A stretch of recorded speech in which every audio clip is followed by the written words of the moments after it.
కవిత చిట్చాట్లో కాంగ్రెస్ పై చేసిన కామెంట్స్ ను తప్పుబట్టారు దేవరకద్ర ఎమ్మెల్యే మధుసూదన్ రెడ్డి. కేసీఆర్ కుటుంబంలో అడ్డగోలుగా సంపాదించుకున్న వాటాల పంచాయతీ నడుస్తోందన్నారు. కాంగ్రెస్ మీద విమర్శలు చేసే స్థాయి కవితది కాదన్నారు. మీ తగాదాలు కాంగ్రెస్ మీద స్పందించడం మానుకోవాలన్నారు. మధ్యవర్తిని పెట్టుకుని తగాదాలు పరిష్కరించుకోవాలన్నారు మధుసూదన్ రెడ్డి. ఆస్తి తగాదాలను కూడా రాజకీయం చేసుకుంటున్నారని విమర్శించారు జడ్చర్ల ఎమ్మెల్యే అనిరుద్.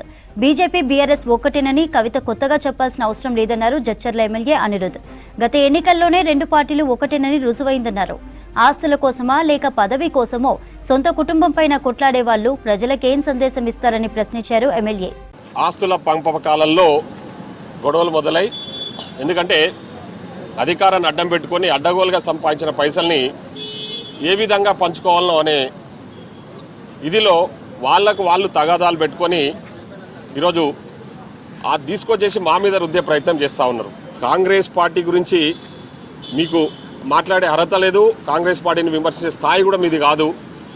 మీరు తగాదాలు పెట్టుకొని మీరు, మీ అన్న, తర్వాత మీ ఫాదరు, మీ బావగారు, మీ పంపకాలలోనే మా తేడాలుంటే మీకు ఎవరైనా సంబంధించిన వ్యక్తులను మధ్యవర్తులను పిలుచుకొని మీరు పరిష్కరించుకోండి తప్ప మీ తగాదాలు తీసుకొచ్చేసి మా కంటగట్టి మా మీద లేనిపోని ఆరోపణలు చేస్తూ కాంగ్రెస్ పార్టీ ఈరోజు మంచి ప్రజాపాలన అందిస్తూ ఉన్నాం.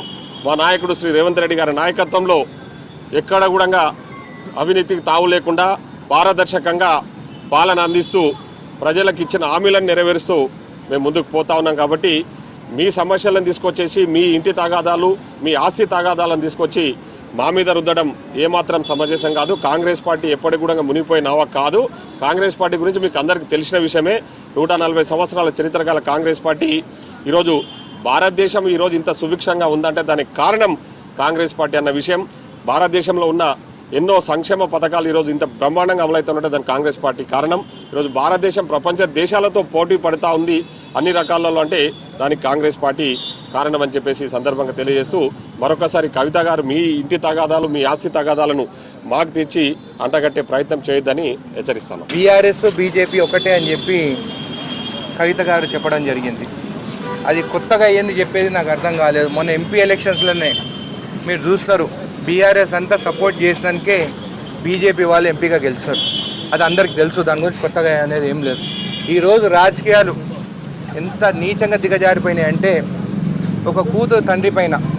అసలు కవిత అంటే ఎవరు? కేసీఆర్ లేనిదే కవిత కానీ కేటీఆర్ కానీ ఉండగలుగుతారా? రాజకీయాల్లో వాళ్ళు గెలవగలుగుతారా అని చెప్పి నేను అడుగుతున్నాను. ఈరోజు రాజకీయాలు ఎంత దిగజారిపోయినాయి అంటే ఆస్తులు కూడా ఉంటే అది రాజకీయాలుగా ముందుకు తీసుకొచ్చి ప్రజలకు తీసుకొచ్చి ఏదో టీవీలో బ్రేకింగ్ న్యూస్లు కావాలని చెప్పేసి అట్లా ఆమె సొంత తండ్రి పైనే కేసీఆర్ పైనే కొట్లాడుతుందంటే ఇప్పుడు ఇంకా వాళ్ళ గురించి మీరు ఆలోచించండి. ఆస్తుల కోసమా లేకుంటే రాజకీయంగా ఎదిగేదానికోసము, మినిస్ట్రీల కోసమా, లేకుంటే ఆమెకి మండలి చైర్మన్ కోసమా అని చెప్పేసి మీరు ఒకసారి ఆలోచించాలి. దేనికి తగాదనేది ఆస్తుల కోసమా, మండలి చైర్మన్ గురించా అని చెప్పేసి. ఈరోజు సొంత తండ్రి పైనే ఇట్లా మాట్లాడుతుందంటే ఒకసారి ప్రజలందరూ గమనించాలి.